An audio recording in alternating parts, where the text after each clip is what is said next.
Hey there, guys. Alright, today we are back with some more overly sarcastic productions. This time, Miscellaneous Myths. I believe this is the first North American continent's mythology that we are dealing with.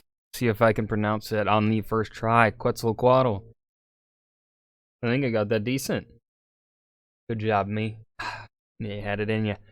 Before we dive in, make sure you go and check out the description box below and join Discord. Love to have you. Now, let's just go ahead and dive right in. Hey, here's a fun thing people seem to forget. Ancient cultures were cultures, as in they changed. See, looking back on them, it's easy to see ancient cultures as these static, creed-based civilizations where everyone lived the same way for hundreds of years and worshipped a multi-theistic pantheon that never underwent any significant changes, and then when the civilization fell apart, everyone in the civilization presumably evaporated or spontaneously mummified themselves. So obviously, all Romans wore togas, all Norsemen were seafaring Vikings, and ancient Japan was all katanas and kimonos, which, by the way, would be a good name for a feudal Japan role-playing game. But obviously, that's super not true. Just like America's gone from being a universally Christian and European nation to a multicultural melting pot in less than 300 years, ancient civilizations underwent religious and cultural changes all the time. Like, for a big example, ancient Greek Yeah, she's right. worship of the Hellenistic pantheon, which is almost the quintessential ancient pantheon and ancient civilization combo, wasn't ever one consistent thing. Sure, there was a broad-scale state religion, but it was supplemented by dozens, if not hundreds, of localized cults that honored specific deities, and whatever cults were more prominent at any given time also determined what gods were more prominent in worship overall. Stuff was constantly in flux, and as a result, most myths have at least a handful of variant tellings as a result of localization and disparate cult interpretations. There's basically no canon as a result of this natural drift, and in a more dramatic version than choose-your-own-adventure myths, sometimes you had total theistic overhauls as a result of key events in a culture's history. So today we'll be talking about the quintessential Mesoamerican god, the one basically everyone has at least heard about, and even better, the one that had his own Indiana Jones-style cult and a dinosaur named after him. No way. Really? There's a dinosaur named after Quetzalcoatl? Fuck yeah. Let's talk Quetzalcoatl. But as we've just Quetzalcoatl. So I guess I did not pronounce it right. I'm going to make the assumption that Red is probably more correct on her pronunciation than me. discussed, cultures change, and Quetzalcoatl is an old god, even by Mesoamerican standards. He doesn't have any broad-scale consistent myths or stories, or at least none that we know about anymore. So before I get into the details of how the cult of the feathered serpent became culturally ubiquitous in Cult of the Feathered Serpent? That is the name of the... Dude, I would join that cult. That sounds so fucking badass. Yeah, dude, I'm just part of the Cult of the Feathered Serpent. I'm fucking... Goddamn. Hot. Mesoamerica, it's time for a history lesson. So the feathered serpent's story begins way back in the lost and found city of Teotihuacan, but Quetzalcoatl only gets codified when the Aztec Empire forms almost 1700 years after that. So let's start there, because it's a starting point that most of us have at least a little bit of understanding of. In my Huitzilopochtli video, I talked about Tenochtitlan, the Aztec capital, which was sacred to the sun god Huitzilopochtli, and in Huitzilopochtli's origin story, we touched on the birth of Quetzalcoatl, a happy, fun deity of arts That's a badass dragon. and crafts, who also happened to be an enormous fuck you dragon. What was interesting about that Who is this guy? Dragon. Okay, it is a dragon. You know what's interesting is how the Mesoamerican dragon is very similar to that of the the Asian dragon. I really want. I mean, it would make sense in a way because since culturally, that's people that were living in Asia and the steppes would have been the ones to have migrated through the land barrier, the ice passage, and into America tens of thousands of years ago. I think is roughly, what is it like? Is it less than 20,000 years ago that people started, that the land barrier was there?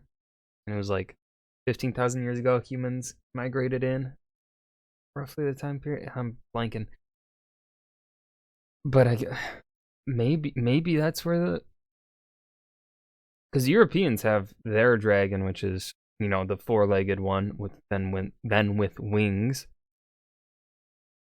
But like this is very similar to the Asian dragon. I wonder, like, is it just coincidence, or is there like actually a long history, perhaps, of influence from where the people had migrated from thousands and thousands of years ago? Maybe, probably not. I don't know. that myth is that it doesn't actually explain anything about Quetzalcoatl. Certainly not to the same level of detail that it explains Huitzilopochtli and Coyolxauhqui. He's just kinda not there one minute and there the next, and then they move on. So clearly, Quetzalcoatl was already a major player in the Aztec belief system even before this myth got codified, or he would have warranted a more detailed explanation for why we should care. So where did he come from? Well, the Aztec civilization only really got big in the 14th century, but the people who would become part of the Aztecs, who at this point in history were the Nahua, specifically the Mexica, started migrating into central Mexico as early as the 6th century. They founded Tenochtitlan in the 1300s and started putting together their empire. Now, Huitzilopochtli wasn't that much of a big-shot deity at this point. He'd been relatively small potatoes in the Nahua religion. But after the Aztec Empire was formed in an alliance between 3 major tribes, this guy Tlacaelel, who had organized the Triple Alliance in the first place, decided to pull an Akhenaten and totally revamp the Nahuatl religion, elevating the former nobody god Huitzilopochtli up to full-scale solar deity and city patron. That's how we got the fun and the sun god we all know and love, and also how we got such a clear-cut origin story for him. It was a government-mandated myth, and frankly, the Aztecs didn't last long enough for it to drift. So if the Aztec/Nahuatl religion underwent such a total overhaul in the early 1400s, what was it like before? And does this maybe explain where Quetzalcoatl actually came from? Well, remember how I brought up Teotihuacan a couple paragraphs ago? Let's go way back, 1700 years before the Aztecs to 300 BCE, 900 years before the Nahua people entered the scene, and back when nomadic tribes were first starting to form settlements in Mesoamerica. In 200 BCE, somebody, and we still don't know who, starts building Teotihuacan. Within 300 years, by 100 AD,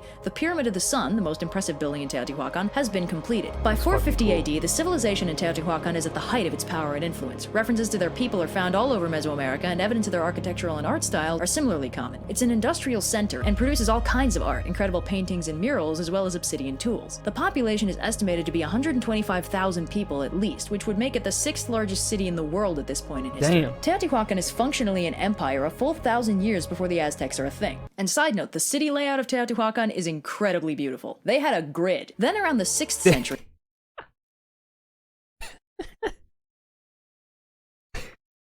They had a grid. Fucking beautiful. the population of Teotihuacan starts declining. Around the 7th century, the buildings housing the rulers of Teotihuacan are burned to the ground, and several statues are shattered, with their pieces being deliberately scattered. Shortly thereafter, the city is completely abandoned, and just like that, a great civilization is gone. And no, we don't know why. That's what makes this fun. The current theory is that there was some kind of internal unrest, maybe even a Which one of you idiots broke the river? Way to go, Paul! civil uprising, possibly fueled by some climate-shifting induced droughts that we know occurred around 500 AD, but we still don't know for sure why the city was abandoned. Now, we know next to nothing about the civil That's what's so fucking cool, because context clues. 500, she briefly mentions it. 500 AD, alright, 500 CE, 500 Common Era. Roughly around that time, right, she talks about how there's a mass drought going. It is not just affecting Mesoamerica, but it's affecting the entire world, because Justinian's plague happens around that time period. I think Chinese dynasty is experiencing issues at the same time too, or perhaps is even collapsing because of it. I just love those little things about where one of significant event happens and then the whole world feels it. And in this case, a climate issue. Civilization and gods of Teotihuacan, on account of it being a lost civilization and all, but conveniently they left enough murals and statues to give us a rough idea of a few major players. First off, continuing the tradition of Mesoamerican deities being fucking terrifying, the patron goddess of Teotihuacan looked like this. And though we don't know any of their names, she's called alternately the Great Goddess of Teotihuacan or Teotihuacan Spider-Woman. Yikes. Other players in the Teotihuacan pantheon included the Storm God, the Old God, the Netted Jaguar, the Pulk God, the Fat God, the oh-so-charming Flayed. This is Xipetotec, the Aztec flayed god of springtime and agriculture, mostly because I could not find a representation of the Teotihuacan, that word, one.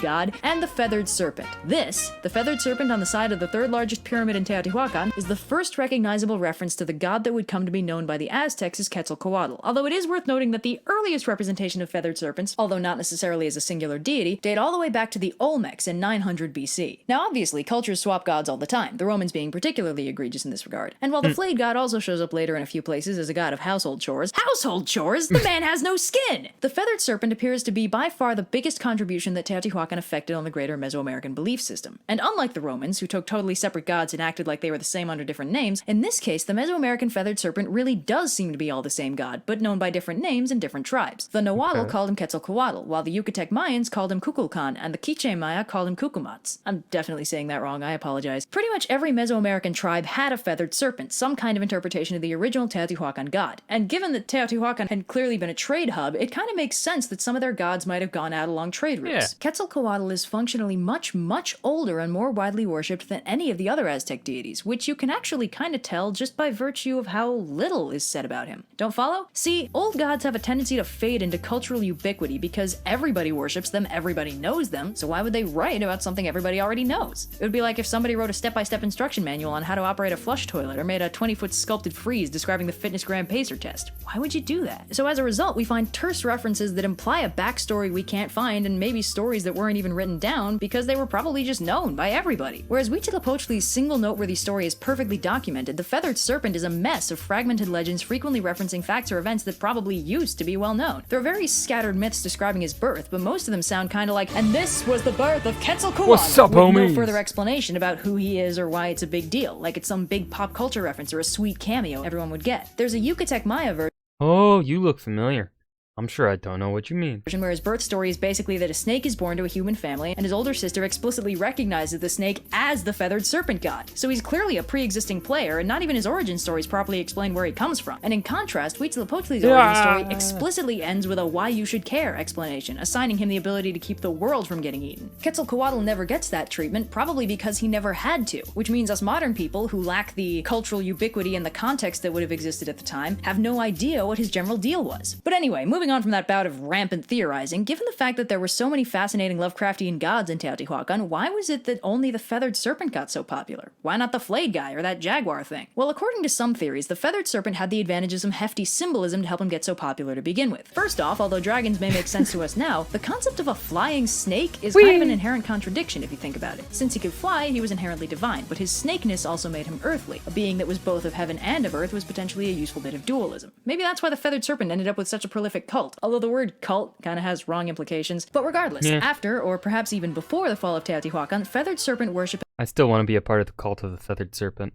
It just sounds so cool. and iconography spread all over the place. Everywhere his influence landed, he was interpreted in a different way. The Nahua saw him as a god of the winds and of creativity, while the Quiche Maya had him as a creator deity with an affiliation with wind and rain, who also carried the sun god Tohil through the sky. The Lacandon Maya, meanwhile, saw him as less of a fun god and more of a giant monster that also happened to be a pet of the sun god. There were recurring trends. Usually he had some affiliation with the wind or the weather, and was at least tangentially related to the sun, but there's no real consistency in his characterization. Despite that, the feathered serpent was ubiquitous. The subsistence farming Yucatec Maya even used the ubiquity of the feathered serpent cult to facilitate trade and communication with other tribes. Now, because the feathered serpent was such a ubiquitous but subdivided figure, it's practically impossible to pin down anything resembling solid mythology about him. I mean, hell, the Aztecs reimagined him as mostly human, which has caused some people to theorize that their image of Quetzalcoatl was modified by anything from a very lost Viking to straight up Jesus. This is also why he can seem so inconsistent in his overall characterization. He kinda doesn't have one. He had one to begin with, but this is what happens when cultures last for thousands of years. Stuff drifts. The feathered serpent is more than just Quetzalcoatl. He's an ancient deity anywhere from 2200 to 3000 years old that we can only get a proper glimpse of through the dozens of different interpretations that the tribes of Mesoamerica assigned to him over the millennia, which is super cool, but also kind of Lovecraftian. I mean, those Teotihuacan placeholder god names sound straight up at the Mountains of Madness. The flayed god? Seriously? Look out, this video turned out to be a bit more historical than I meant it to, and I loved it. Nobody tell Blue. Okay, I promise. And those is years later. If you get a chance to visit Teotihuacan, take it. It's gorgeous, even if they don't let you climb the pyramids anymore. My parents got to climb the pyramids back in the day, and I'm jealous. Show that we are just the team. Where's sunscreen? Don't be mean. Did you know you could get blisters from 7 days of cumulative sunburn? I did. On the trail we blade. And that was Miscellaneous Myths, Quetzalcoatl. I hope you guys enjoyed. Remember to hit that like button and subscribe for more. And I will see you guys in the next video. Peace.